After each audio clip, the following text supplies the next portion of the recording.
So let me start by saying that, sadly, security, well, serverless is not the silver bullet. It doesn't make your application suddenly more secure. And while vendors have taken over the servers, you still have to kind of ask yourself as a developer, do the servers actually really matter? You know, if somebody can still hack your application. Whenever you start talking about cloud security, you end up probably toward the shared responsibility model. And the idea is that some parts of security are owned by the cloud provider, and some are burden of the customer. And you can take this to any granularity you like. At the extremes, we have, on-premises, so I own everything. If I'm looking at something like software as a service, well, then I'm really more responsible for the data and maybe some clients. When we start talking about developer platforms, well, okay, infrastructure as a service starts us off, but we still have to own the OS and a whole bunch of other things. Platform as a service improves this a bit, but now we have to consider serverless. And if we try and look at this diagram for serverless, is that it? Do we just change the logical application server ever so slightly? Like, what is a vendor actually providing? And what does that mean for me and how I secure my application? So, I mean, there's a whole host of vendor responsibilities, but a few of my favorites. I mean, certainly we have to make the standard platform as a service agreements. We still have to build secure platforms, but then we also have to make sure that we're making those servers secure and that we're reusing them appropriately when they get reallocated to folks. We also need to make sure that we're setting people up for success. Serverless is actually becoming the entry point for a lot of folks who've never done web dev before. And the entire promise of serverless is that we're making so you focus on your business logic. So we've failed if serverless security is some assembly required. And then lastly, I think the most important thing for a serverless vendor is, of course, to give fantastic talks that everybody raves about on social media afterwards. So I'm Matthew Henderson. I build serverless at Microsoft. And I'm going to be doing things hopefully generally, but I'll be using Azure Functions as my example. That's our Functions as a Service offering. We definitely have other serverless offerings as well, but Functions is what I know best. So very quickly, some definitions. This entire day is about serverless, so I hope that this is fairly standard and non-controversial. But the thing I really want to define is risk compensation. This is the idea that if you give somebody some semblance of safety, they're going to take more risks. The classic example is that if you give a bicyclist a helmet, they're more likely to take aggressive maneuvers in traffic. And if you look at that serverless definition, we only talk about the things that we lose, the things that we're giving up. And that's concerning because we're probably actually taking some undue risks with this new shiny toy we have. We're just writing lots of code and maybe ignoring some of the context.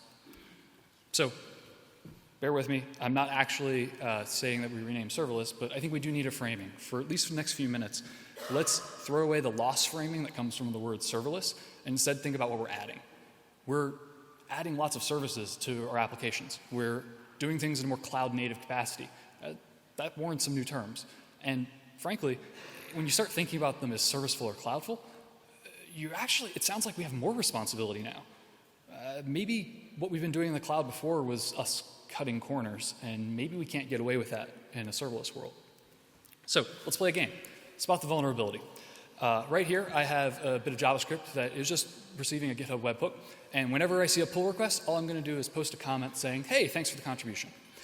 Now, the problem here is that I seem to have put my credentials in plain text in my source code. And this is bad for many reasons. One, if I'm checking into an open source repo, very bad. Two, I can't rotate this very well if I ever need to. And that's not good, but we know how to solve this. So what I'll do is I'll receive the webhook, and then I'm going to get a token that represents my identity as the application. And I'm going to use that to talk to a secure management store, such as Azure Key Vault. And then that's where the secret actually lives. I'm going to then take that secret and then call into GitHub. And this is great, because I have one place where the secret lives. I can completely control it. And everything is wonderful about this, except what's serverless here? I mean, don't get me wrong, I'm using it in a serverless application, but there's nothing specific to serverless. So why do I bring it up? The reason is permissions and grouping, because we have to be really careful about this. In Azure, we have a notion of a function app. And the idea is it's just a grouping of functions that share code, configuration, management, and those types of things. If I group functions with different permissions, then I'm giving all permissions to all functions. And that means that I'm violating the principle of least privilege. This is extremely common, actually, and it's something we really need to be careful about, right? Because, that opens you to a whole host of new attacks.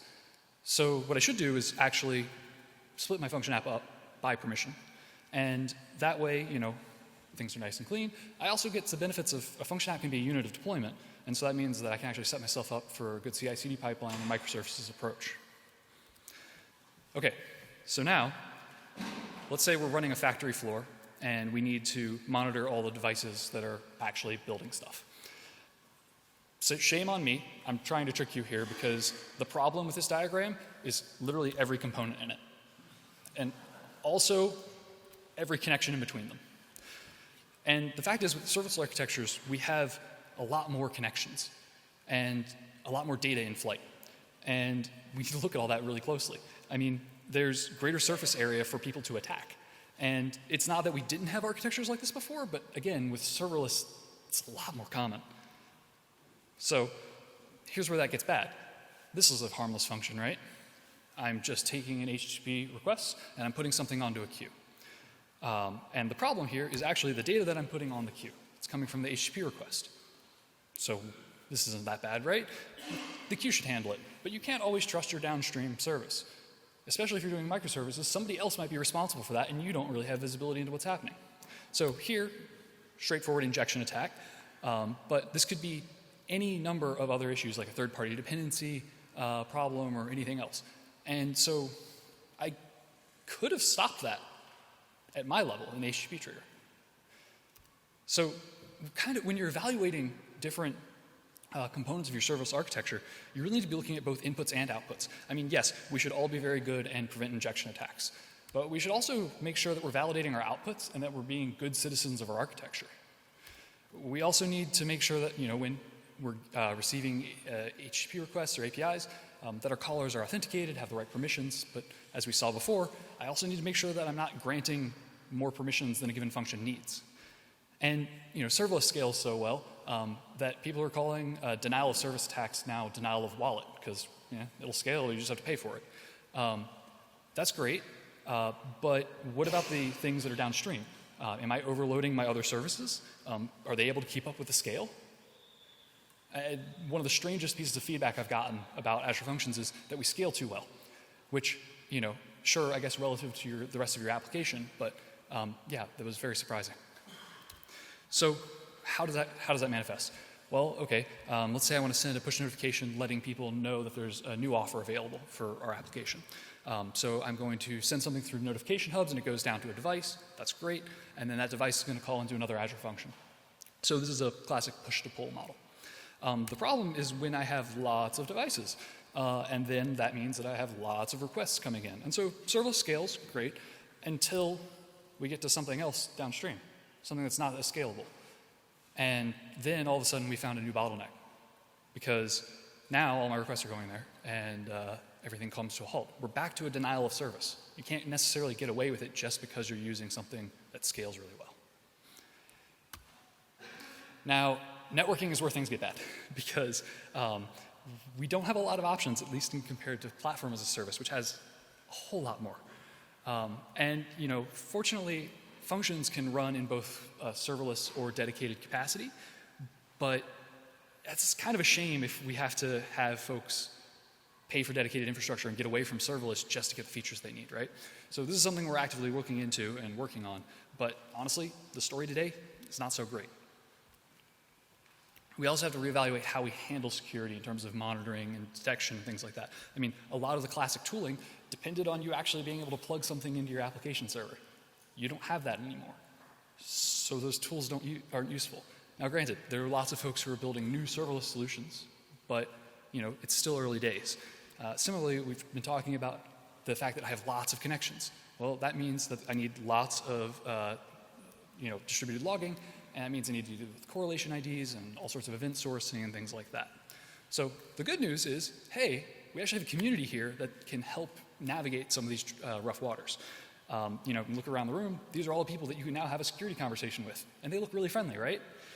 So, there's a lot of places where you can get involved here.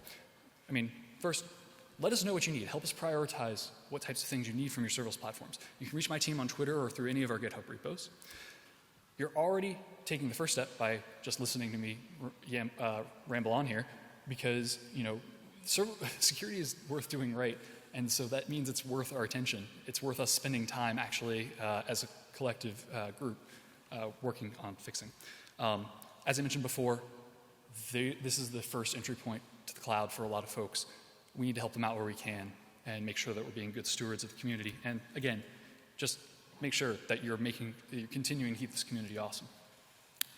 So, very quick wrap up. We cannot absolve ourselves of responsibility for security just because we're using serverless. In fact, it's probably a little bit worse sometimes because of the complexity of the way we're providing all those different integrations between services. Yes, there are still some rough edges. They are getting worked on. But the good news is, I mean, we're all very open to feedback, and I think that things are moving in the right direction, so you have an opportunity to contribute here. So, with that said, thanks so much for your time. I'm Matthew Henderson. I'll be around the rest of the event or around the internet. Thank you.